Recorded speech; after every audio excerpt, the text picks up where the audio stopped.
Seekonk's Camino Pond Storybook Trail.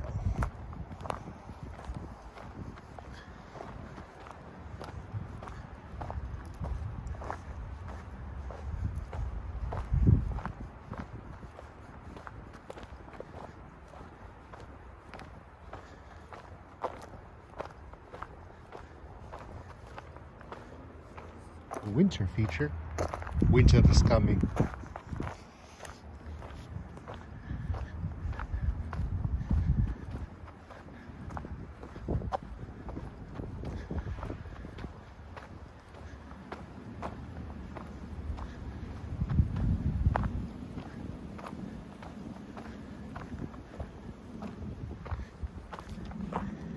The leaves were just beginning to change color in Lily's forest home. Lily was a young snowshoe hare, not even 6 months old. She had never seen anything other than green on the trees, so the new colors were a surprise.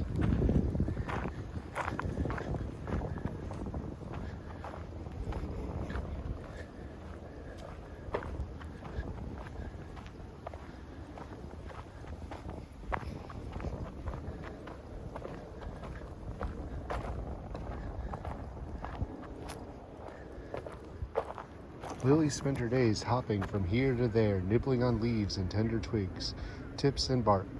Usually she moved slowly, keeping her ears open for danger. If she kept still, she blended in with the colors of the forest floor. It was difficult to see. Sometimes, though, she couldn't help but leap into the air out of sheer fun of it. Lily had powerful back legs, so she was a good jumper.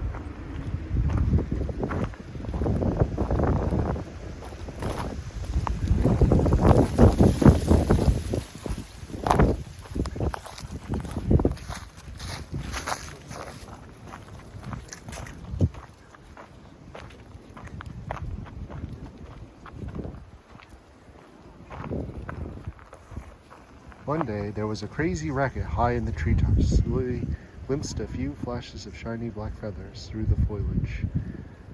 Then a wingtip, then a beak. With a great rustling of leaves and flapping of wings, 100 birds descended to the ground.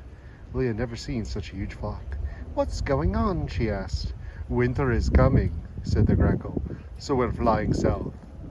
Lily looked around nervously. She knew about the danger of coyotes and foxes and owls, but had never heard of winter. If the birds were trying to escape it, maybe she should too.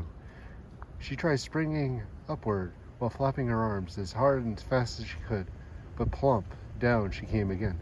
"Silly," laughed the red-winged blackbird. "Snowshoe hares can't fly." "They don't go south either," said another. With that, the flock took off and disappeared beyond the trees.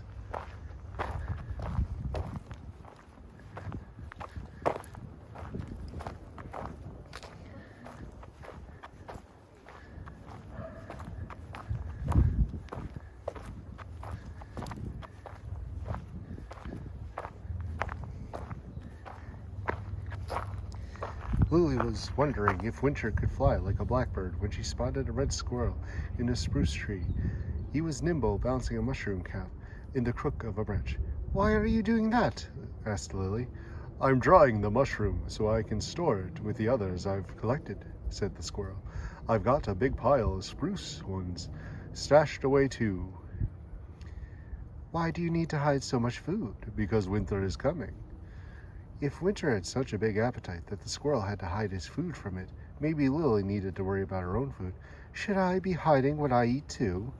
"No need," said the squirrel. "Even when winter's here, hares always find enough twigs and bark to keep their bellies full." "Phew," thought Lily. Whatever Winter was, at least it wasn't interested in her food.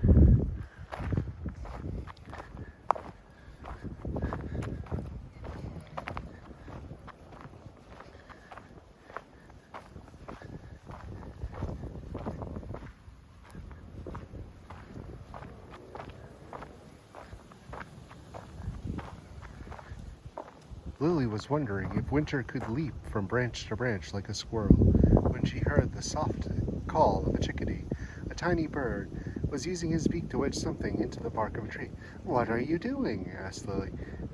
"I'm storing food before winter gets here," said the chickadee. "I've got thousands of seeds hidden." "Why don't you fly south like the other birds do? Aren't you afraid of winter?" "Bah! I've got lots of food, and just like you, I know how to keep warm when it's cold out. The chickadee was right about Lily knowing how to keep warm.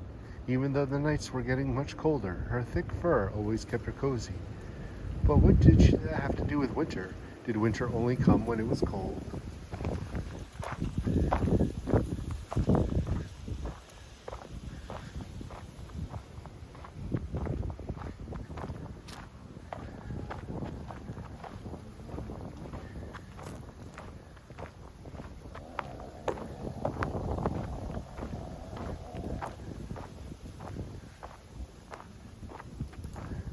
Lily was wondering whether winter would have a soft call like a chickadee or a harsh call like a grackle when a mosquito landed on her nose and poked her with its long proboscis.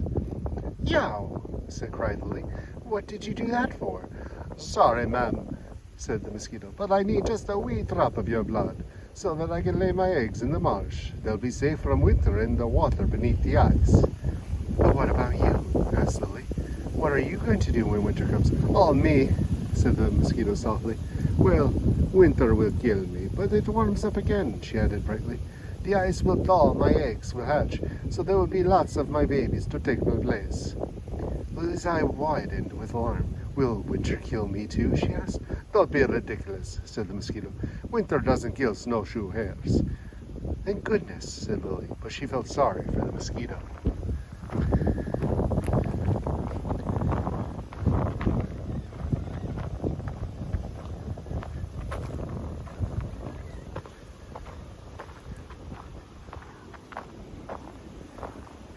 Lily was wondering if winter could have a sharp-tipped proboscis and long dangly legs like a mosquito when she came upon a gray tree frog trying to slither under a rock. "What are you trying to squeeze under there for?" she asked. "Because winter is coming," said the frog. "So you're hiding?" "Well, I don't call it hiding, I call it hibernating." What a fancy word the frog chose. It looked like hiding to Lily. And if the frog thought it was a good idea, maybe Lily should hide too.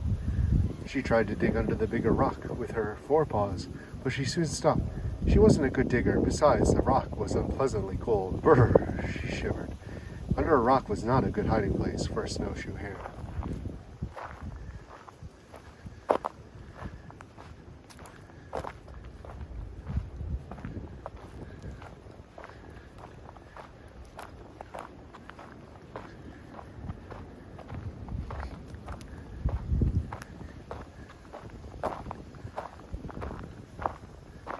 Lily was wondering if winter clung to branches with sticky toe pads like a tree frog when she almost stepped on a woolly bear caterpillar. He seemed to be searching for something on the forest floor. "Can I help?" asked Lily. "Oh no, I'm just looking for a safe place to curl up under these leaves." "Because winter is coming?" guessed Lily. "Yup," said the caterpillar. "When I find the perfect spot, I'll curl up and freeze as solid as an acorn." Lily was horrified. "That sounds awful," she said. "Oh no, it's just like sleeping," said the caterpillar. "And when winter's gone, I'll thaw out, come eat some more, and then spin my cocoon." "Maybe I should curl up under the leaves like you," said Lily. "I wouldn't advise it," said the caterpillar. "Hares aren't made to freeze. Me, though, I'm special."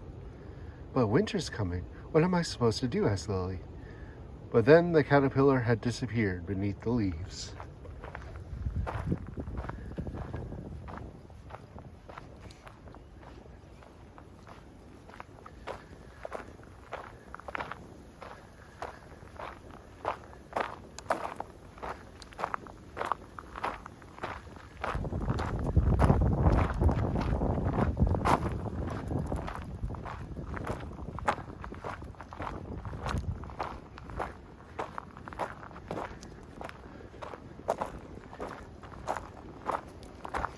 Lily was wondering if winter was covered in stiff hairs like a woolly bear caterpillar when she saw her oldest neighbor, a snapping turtle, in the creek. He was over 50 and his large shell was covered in algae. "See you next year." "What do you mean, next year?" asked Lily. "I'm going to bury myself in the mud and at the bottom of the creek, where I will stay until the weather warms up again." "Are you doing this because a winter is coming?" Lily asked. "You got it, kid," said the snapper. Could I hide in the mud underwater with you? Asked Lily. Oh, no, said the snapper. You're hell, you drown. But how can you breathe underwater? Asked Lily. We turtles have our ways, said the old snapper, but they won't work for you. With that, down he dove.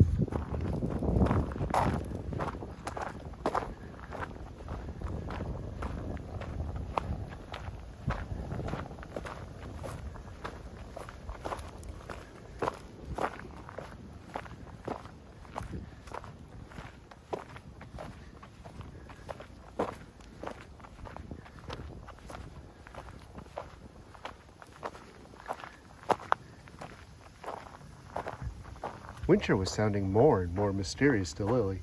She couldn't stop thinking about what it would look like. Would it have a hard shell and a sharp beak like a snapping turtle? Or would it be completely unlike anything she had ever seen before? Would it be as tall as the trees and have humongous smelly feet? Or would it be stretched out like a weasel with 100 pointed teeth? Would it have a bald head like a turkey vulture? Or would it have a hair so long that it swished along the ground? Would it make a noise like thunder? Or would it fly on silent wings like an owl? Lily had no idea, but she was convinced that Winter would be big and powerful.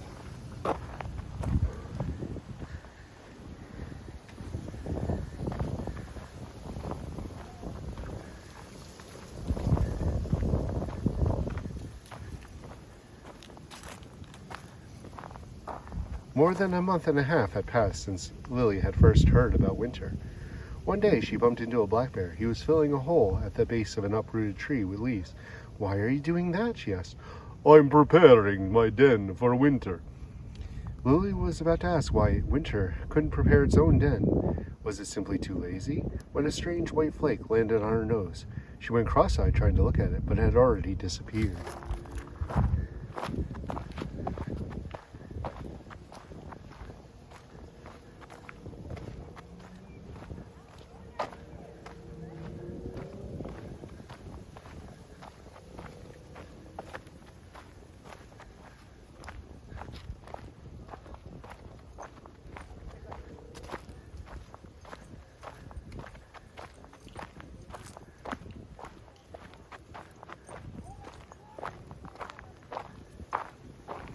More white flakes fell from the sky.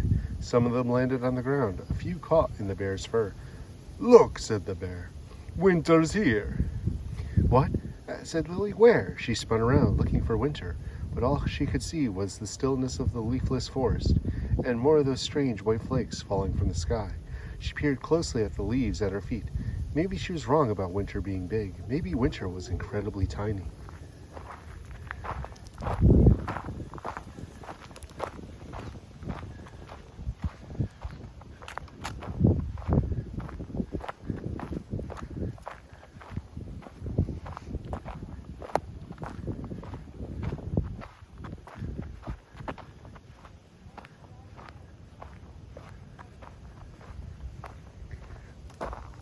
I don't see anything, she said. Where's Winter?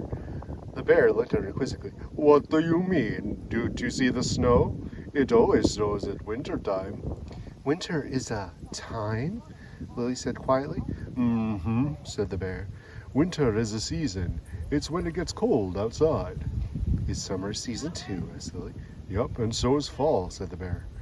Winter is when we get freezing temperatures and ice and snow.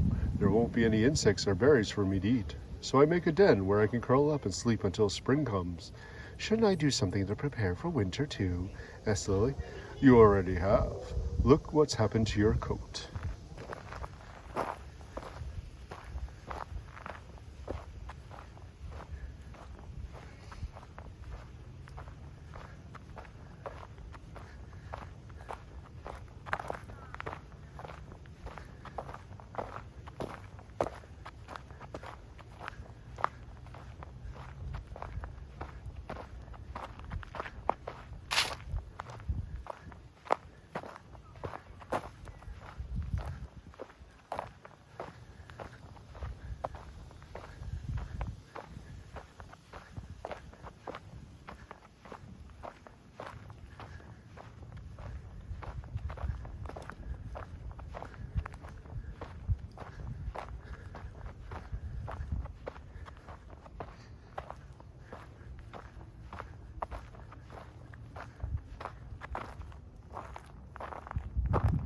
Lily had been so preoccupied with what winter would look like, she hadn't noticed her own fur was snow.